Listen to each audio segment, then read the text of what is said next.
ओम शांति। प्यारे रूहानी भाइयों और बहनों, शिव प्रेम धारा चैनल में आप सभी का दिल से स्वागत है।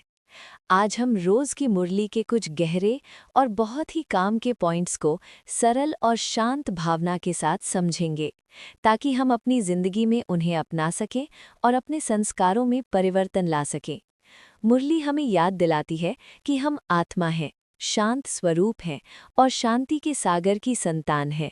इसलिए मुरली सिर्फ सुनने के लिए नहीं, बल्कि जीवन में उतारने के लिए है। तो आइए आज की मुरली के संदेश में मन को स्थिर करते हैं। ओम शांति। मुरली का मुख्य संदेश।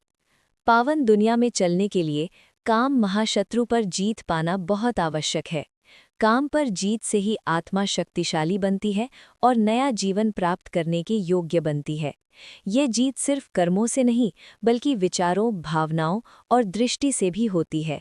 जब मन, वाणी और कर्म पवित्र होते हैं, तब आत्मा हल्की और खुशहाल रहती है। हंस और बगुला। अपनी एक्टिविटी से हर आत्मा ये साक्षात्कार कराती है कि वो हंस है या बगुला। हंस की चाल में मिठास होती है, किसी को दुख नहीं पहुंचाने की भावना होती है और संबंधों में पवित्रता रहती है। बगुले की चाल में स्वार्थ और विकार छिपे रहते हैं, जो दूसरों के लिए दुख का कारण बनते हैं। अब लक्ष्य है बगुले से हंस बनना और अपनी चाल से सबको शांति का अनुभव कराना। ओम शांति का अर्थ। ओम शांति का अर्थ है, मैं आत्मा हूँ, शांत स्वरूप हूँ। ये शरीर मेरा साधन है, पर मेरा असली स्वरूप आत्मा है। जब ये स्मृति पक्की होती है, तो मन अपने आप शांत होने लगता है और विकार कमजोर पड़ने लगते हैं। पवित्रता सबसे बड़ा आधार। पवित्रता ही वो शक्ति है जो आत्मा को ऊंचा बनाती है। जहाँ पवित्रता होती है, वहाँ स्वतः ही शांति, प्रेम और खुशी आ जाती है। पावन दुनिया में कोई भी विकार नहीं होता, इसलिए वहाँ दुख का नाम नहीं रहता।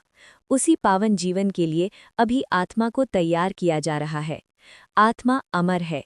जो कुछ आंखों से दिखाई देता है वो सब परिवर्तनशील है, लेकिन आत्मा अविनाशी है, सदैव रहने वाली है। इसलिए ध्यान शरीर पर नहीं, बल्कि आत्मिक स्थिति पर देना है, क्योंकि आत्मा के संस्कार ही आगे के जीवन का आधार बनते हैं। ईश्वरीय परिवार की जिम्मेदारी।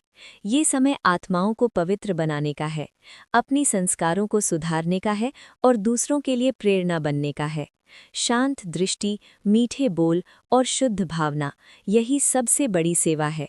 माया से सुरक्षा। जैसे ही इच्छा जागती है, मन अस्थिर होने लगता है। इसलिए मन को बार बार आत्मिक स्थिति में लाना, याद में टिकाना और संग को शुद्ध रखना, यही सुरक्षा का साधन है। साक्षी और त्रिकालदर्शी स्थिति। हर आत्मा अपना अपना पार्ट निभा रही है। इस समझ से मन हल्का रहता है और परिस्थितियां भी सहज लगने लगती हैं। जब साक्षी बनकर देखा जाता है, तो प्रश्न नहीं उठते, मन शांत रहता है और स्थिरता बनी रहती है। सहनशीलता का गुण। सहनशीलता वो शक्ति है जो कठोर संस्कारों को भी शीतल बना देती है। जहाँ सहनशीलता होती है, वहाँ टकराव समाप्त हो जाता है और संबंध मधुर बनते हैं। समापन।